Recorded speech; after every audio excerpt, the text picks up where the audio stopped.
I'm an introvert.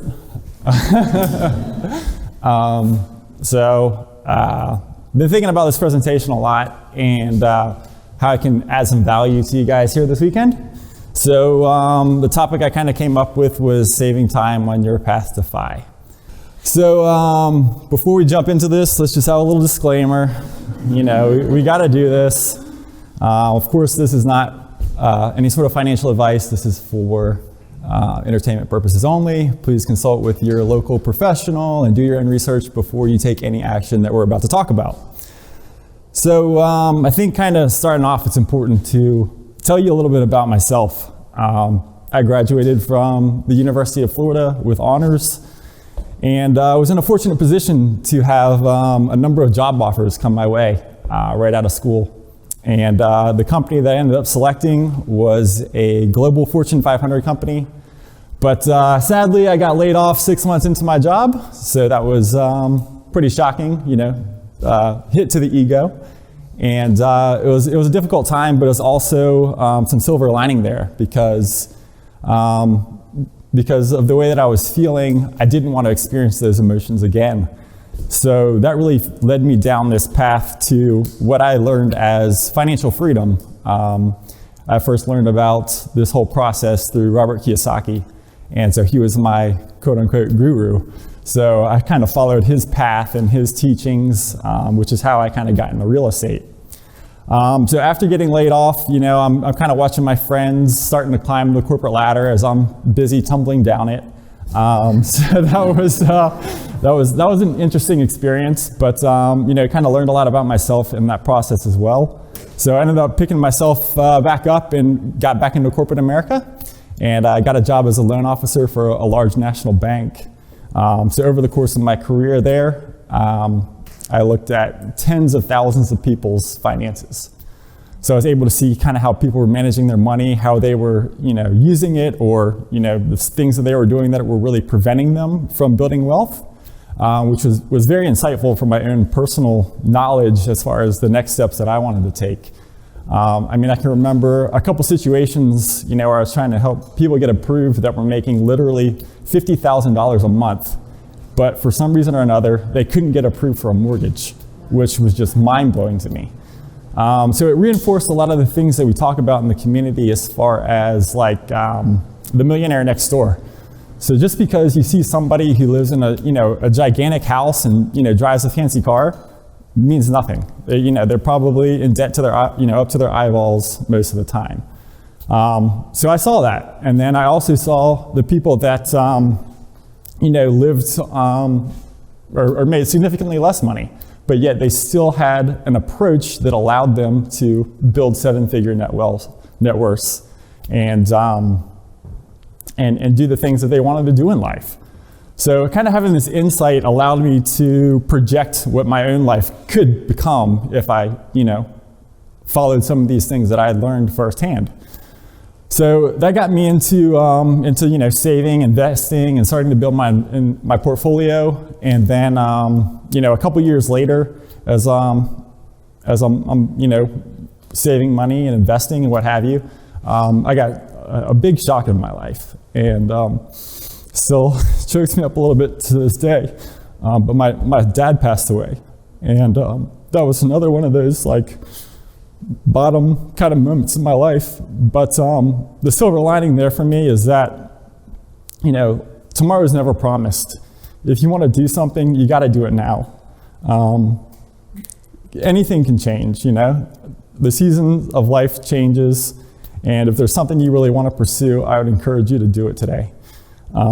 So that's what I did. That was really the kick in the pants that I needed to get my finances in order, and to really dive into this thing and figure out this problem that I had, which was a lack of time, or I felt like my time was running out because my dad died really young. So I jumped into real estate, kind of put the blinders on, and this is what I'm going to do. This is the path I'm going to take.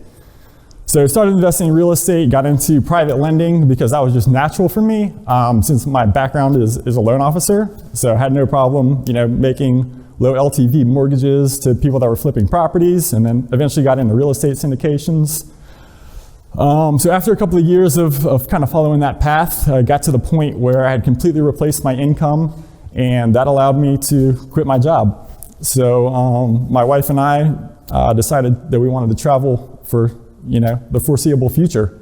So we did. So we jetted off to Europe, and we're in Europe for 3.5 months, and then came home, and we're in North Carolina to witness our niece's birth, and then flew over to Asia, and we're in Asia for 5 months, and we're kind of getting chased around by COVID, and so we got chased back home. So we're having all these great experiences, creating all these memories, doing all these things that I'd always wanted to do. And so, it was like a great reward is how I always look at it. Is I always had this carrot out there that I was chasing, and it was this dream of long-term travel. But all the time that we were out traveling, I knew that I'm kind of type A, and I'm not good at sitting still, so I couldn't really picture my life sitting on a beach, day in and day out. That seemed boring after, a day. So I kind of started reflecting on our experience, and I kept having this one kind of conversation that kept coming back over and over again, and it was people asking, how were you guys able to do this? What did you do to be able to travel and not really have a time to be home, not really have to worry about money too much? And it was people that were 20 years old, it was people that were 60 years old that were just curious. And I learned that, hey, there's a real need and a real thirst for this kind of a community and this kind of knowledge. So that really got me into financial coaching and starting the Tightwad Todd blog. So enough about me, though. I want to talk about how I can help you guys today. So I think most of us are on some sort of a traditional path to FI. And it usually starts with that aha moment, that like, holy crap, man, I don't have to work for 40 years, and maybe I only have to work for 40 hours a week. I mean, that was my first initial thoughts when I read Rich Dad Poor Dad. I was like, dude, this is crazy. I got to find out more. And then I read the 4-hour work week, and I was like, whoa, all right, now we're talking. This is wild. So completely, mental shift. So then you kind of jump into, what do I need? So, you look at your monthly expenses, and you're like, man, all right, that's not too bad. And then you kind of start building your plan from there. So you get into your budget and you start making adjustments, and then you kind of come up with your investments that you're going to go into, whether you're going to try and build passive income or whether you're going to use, like the 4% rule. So you kind of start developing your plan and moving on down this path until you eventually hit FI. So it kind of got me thinking, is there a way that we can achieve FI faster? So I've kind of come up with this alternative path to FI. And a lot of the steps are the same, but there are a couple key differences that we'll cover here in a moment. So the first couple steps are the same. And then of course, after you create your plan, you start putting in your safeguards. So that's going to be, like your insurance, your making sure that you have some sort of stable income to support yourself. And then also your emergency fund. And then the first one we're going to get into is one of my favorites, since I'm the tightwad. Decreasing your expenses. So especially when we're all starting out, and even today to this matter, we're all in some sort of a habitual spending pattern where we're just blindly, going through the motions, not really aware. But as you kind of start going through all of your expenses, you start kind of having this aha moment again where you're like, man, I'm spending money here, but why the heck am I spending money there? That doesn't really do a whole lot for me. So what are some things that I can do to maybe cut those expenses or reduce those expenses or, find a trade-off, something that's I'm still getting the same good or the same service just at a lower cost. So as you're kind of maybe reviewing your expenses on personal capital or your credit card statement or something like that, you may be going line item by line item, and you may look at one and you may be like, holy crap, I can't believe I spent that much money on that. And then, you may also be going and doing the same thing and being like, wow, that was a really good time. I really enjoyed spending my money on that. So you're really kind of going through this process of figuring out what you don't like spending money on and what you do like spending money on. So, of course, when you cut your expenses, you're able to save more money. But maybe even more importantly than that is that you learn that you can spend less money and you can still be happy. So, of course, as your spending decreases, that also lowers the amount of money that you need to earn as far as for your passive income or your freedom number. and that allows you to FI faster. So just as a quick example, let's say that starting this exercise, you realize that you spend maybe $60,000 a year. If you were able to reduce that down to $50,000, you just saved yourself $250,000 in investment capital that you need in order to be able to retire if you're going through the 4% rule method. So that's huge. That's potentially years of your life that you get back. So the flip side of decreasing your spending is increasing your income. And really your goal here is to keep your expenses low or in check, plan for a little bit of lifestyle creep, but you're really looking to maximize your savings. So traditionally the way that you do that is, you learn some new skills, you negotiate with your boss, maybe you look at another employer or even maybe another career. My first job out of school, I was a straight salaried employee. So as long as I did an okay job, I didn't have to do excellent, I was gonna get paid. But when I switched over to the bank, I was pretty much all commission.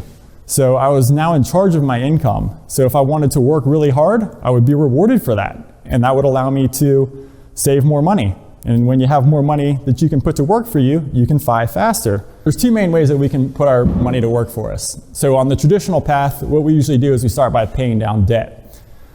The two options are really the snowball and the avalanche. But at the end of the day, if you don't have debt payments, then you don't need as much money and you can FI faster. So let's just take a quick look at an example. Of course, this is probably not groundbreaking to you guys, but if you do the snowball, you start by paying your lowest balance first and then work your way down to the highest. And if you assume that you had an extra $90 to apply to the principal every month, you end up spending about $22,000 in interest. So if we move over to the avalanche, same debts, just arranging them differently from highest rate down to the lowest, you end up paying only about $18,400 in interest. So if we're looking at this from a time perspective, you become debt-free in 61 months in the snowball, but only in 58 in the avalanche. So you end up saving 3 months. Not all that exciting. But at the same time, what we're really learning here is that if you are paying your highest interest rate debt off first, you're able to FI faster. So the flip side of paying off debt is going to be investing. And our goal there, minimize risk, maximize return. So some low risk things that you can do, you can keep your money in savings accounts, get into bonds, index funds, over the long term. Your 401k match, pretty low risk. Then there's higher risk things like individual stocks, getting into distressed assets, creating a business or a product. Those things usually require a lot of time, as well as some expertise in order to be successful over the long term. So if we take a quick look at just some of these examples that you can, of some rates of return that you can earn in today's market. I think a lot of these are pretty achievable. You have savings accounts, some stock options, of course index funds, private lending, some real estate strategies, and then your 401k match. So that kind of got me thinking, why do we really start with paying off debt first? Well, when you pay off debt, you're getting a risk-free rate of return in that, if you have a 20% interest rate credit card, every additional dollar that you apply to the balance is giving you a 20% rate of return on that dollar. Whereas if you're switching over to investing, you have to take on some degree of risk. There's no certainty that you're going to get that 20% any longer because of things are outside of your control. Whereas with your paying off debt, it's going to happen. If you just put your money on the debt, it's going to happen. So that's part of the reasoning that we start with the debt side of things. So if we're to put this in more of a visual terms, we start by paying down debt. In some way, shape, or form, we're working down the debt side. And then after we pay off our debts to a degree, then we move over to the investing side. So that really got me thinking, is there a way that we can kind of blend these two strategies together in order to have our money work more efficiently for us? Because as we learned with the debt avalanche, when we have our money working as efficiently for us as possible, we're able to achieve FI faster. So enter your financial order of operations. And this really considers both your debt options as well as your investment options. So instead of keeping everything separated, we're blending them together and creating one framework for you to work from. And this is kind of giving you an idea of what you should be doing with your extra money or where it can work the hardest for you. But just because it works the hardest for you in one particular case versus another, that doesn't necessarily mean that that's the one that you should invest in, because it's going to be based on you and your risk tolerance and your potential knowledge of the subject and what you're getting yourself into. But the financial order of operations works because when you're arranging your options from highest to lowest, as we learned, it allows you to achieve 5 faster. So as an example, the top item here is your 401k match. If you put in $1, you get $1 back in most instances. So that makes a lot more sense than paying off a credit card at 18%, right? So then also we have our inflation line on here. And really your goal is to get everything that you're investing in above the inflation line and all the debt that you're taking on below the inflation line, because your income should be keeping up with inflation to some degree. So you'll be seeing real growth on your investments, and then as you repay your debts over time, they're going to be paid back with cheaper dollars. And I would say also in some instances, as you're creating your financial order of operations, you're going to have 2 items that maybe are pretty close. So say you have an investment and a credit card bill that are pretty close. So you would default to paying off your credit card bill first because, again, that's going to be a risk-free rate of return. So again, once you make your financial order of operations, it's unique to you. So it's based on the things that you have to pay off or the investments that you're making. But once you create your financial order of operations, you go through each item and take a second look at them. And as you're taking your second look, you're doing the same exact thing that we started with your income. You're going through and seeing where you can reduce your expenses. So that could be lowering transaction costs. That could be lowering your expense ratio. On the real estate side of things, that could be looking for ways to save money on property management or insurance, or structuring your lease differently so that you're reducing your turnover costs. And then also along the same lines is you're also looking to increase your income. So maybe there's some easy ways for you to move from a lower rung on your financial order of operations to a higher rung so that it's working harder for you. But when you lower your investment costs and boost your revenue, then you're able to 5 faster. So it may help to take a quick look at an example here. So let's assume that you have a rental property and the current rent is $1,000 a month. But after shopping around and looking at the market, you realize that $1,200 is pretty achievable as long as you have a newly renovated property. So if you spend the $8,000, you're going to make $2,400. That's a 30% ROI. So if you throw that into your financial order of operations, you may discover that that's the best option that you have available. I think many times we're so busy hunting for the next deal that we forget to look within and see what we already have, because there is a time component when you're talking about, searching for another property, managing another property. I mean, I think the whole reason that most of us are here is for the time freedom. So we're trying to reduce our time investment in the way that we make money. And along those same lines, I would also say in today's market, there's a lot of people that are entering the Airbnb and short-term rental kind of a space. And it's starting to drive occupancy rates down, seeing falling revenues in a lot of areas around the country. So it may be time to switch up your strategy, because when you have a short-term rental, you have a lot of additional overhead. Whereas on a long-term rental, you can shift a lot of those expenses back over to the resident so that you're reducing your expenses. And with the way supply and demand is right now, long-term rentals are increasing crazily, like 20% year over year, just in itself. So, if it takes you some time to manage your short-term rental, which most of them do if you're self-managing, or if you're not self-managing, it's probably pretty expensive to have a manager in this market, it may be time to shift back over to long-term rental, because I think you may find that it performs very closely, if not better. So as we begin to wrap up here, I just want to say kudos to everybody for coming to CAMPI. It's definitely hard as introverts to come here and connect with people sometimes. But the point here is to network with people and find out what people are doing and what's working for them, as well as maybe things that aren't working, and then taking those little tidbits that you get back and then applying it to your own life. And I truly believe if you never stop learning, then you're gonna fly faster.